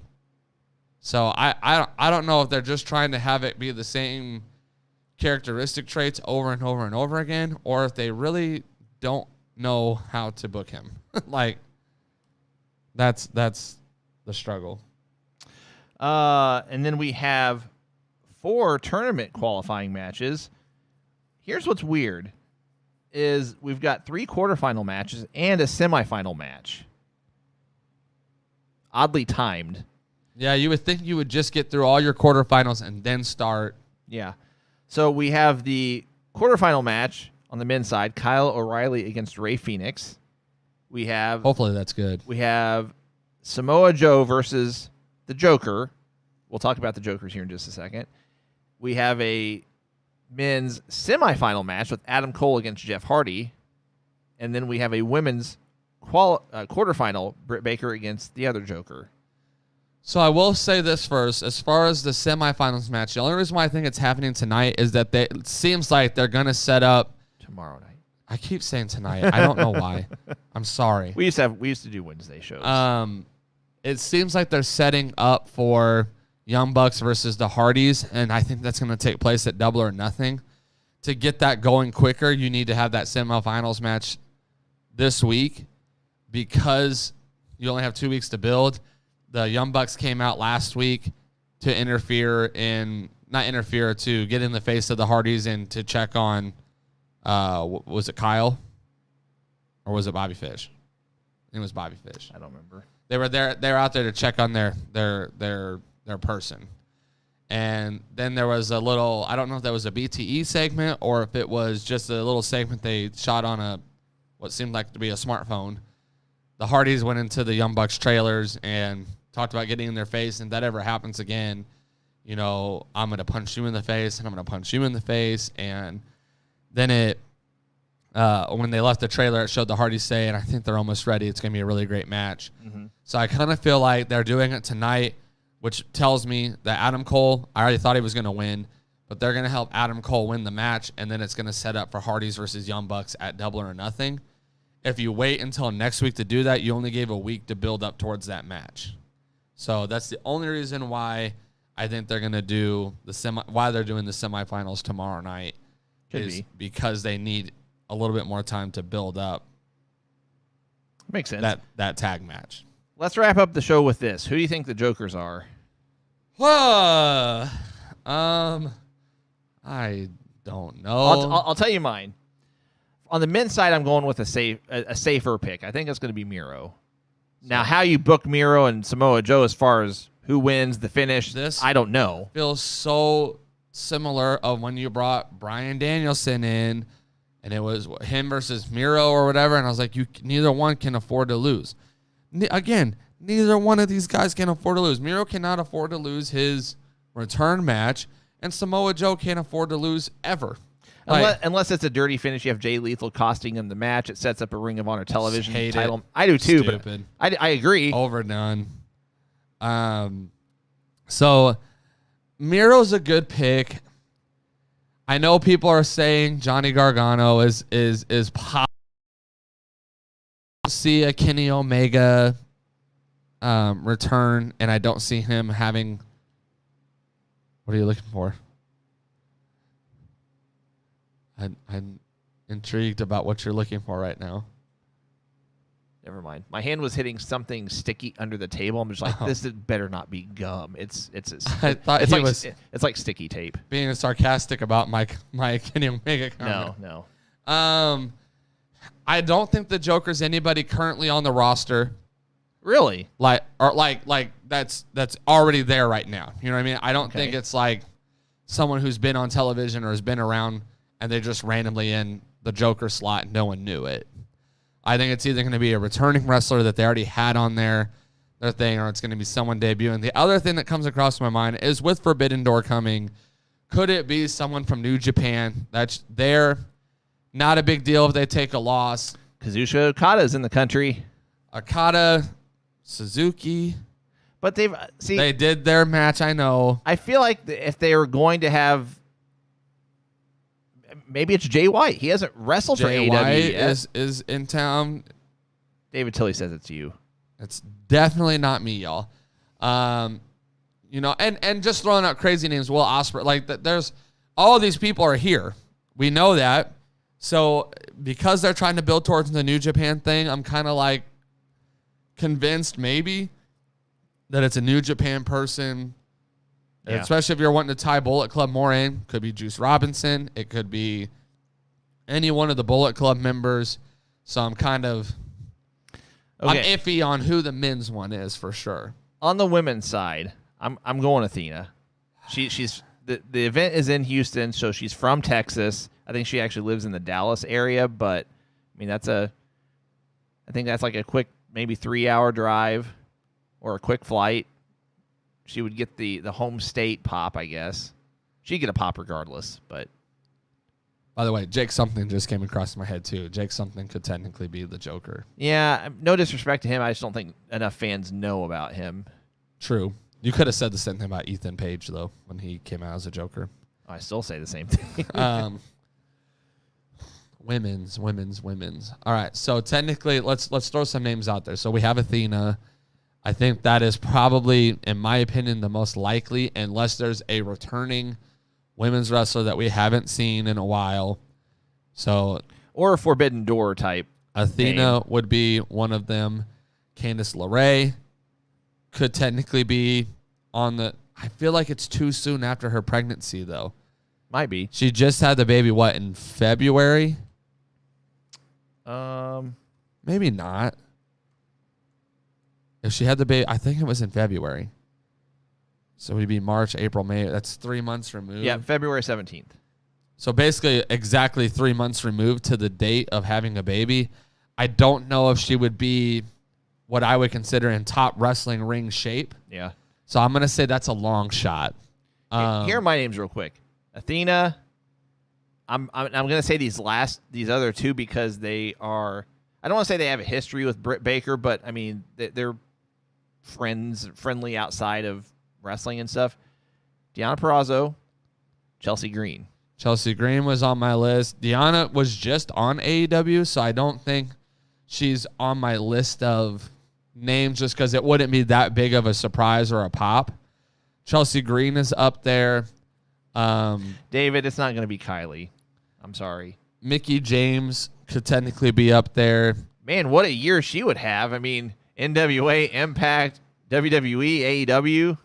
That's what I'm saying, is that one wouldn't shock me. The other, who was the name that just came across my we know this person has a connection into this company.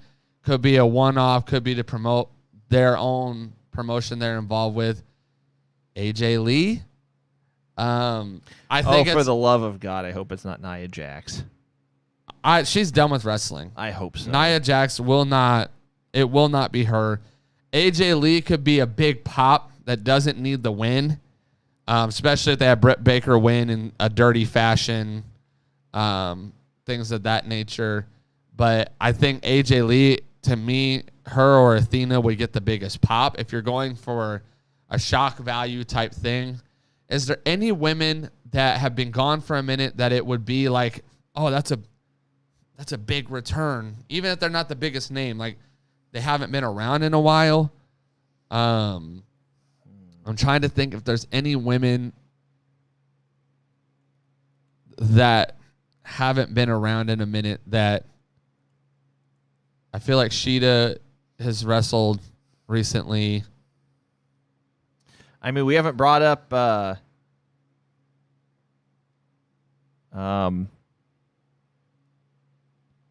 oh my gosh, I just blanked on her name. Tegan Knox.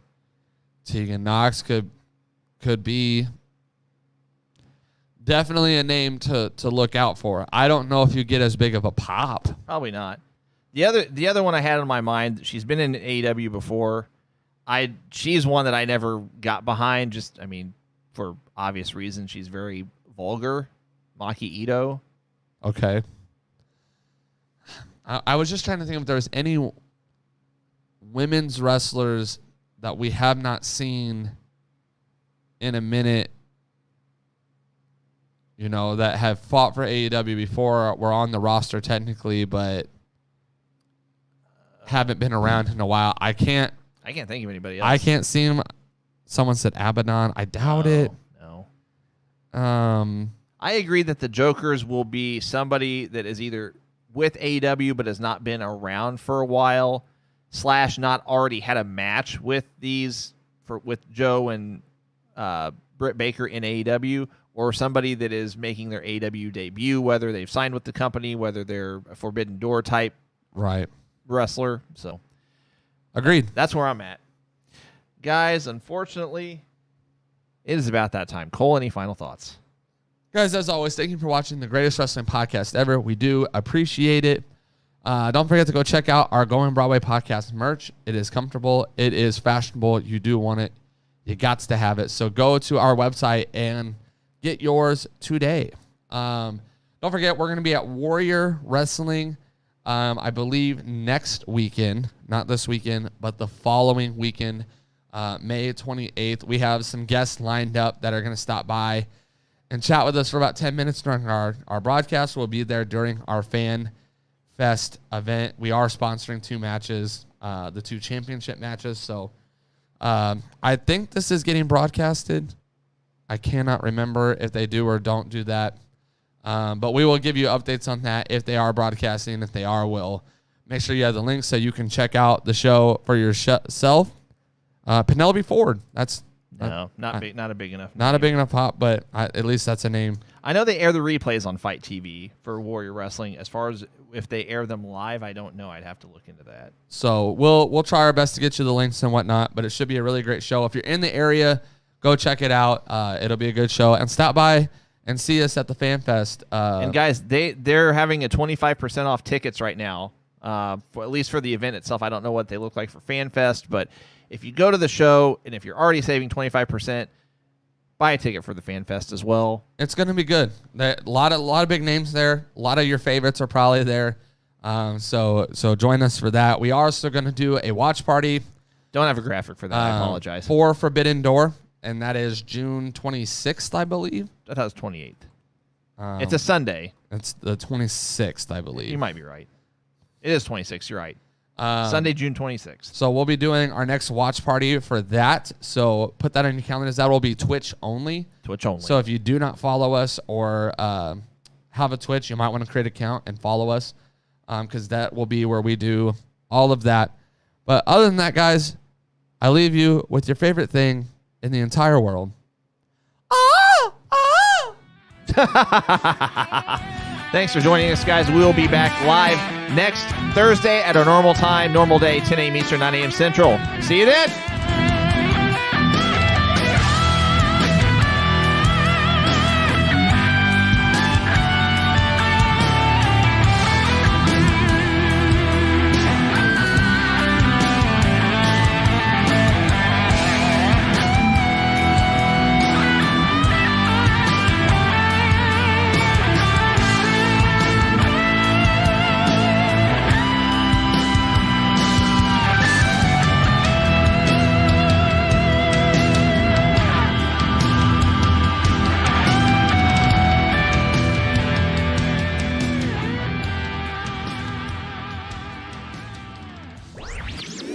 This podcast was a presentation of LightUpMedia.fm.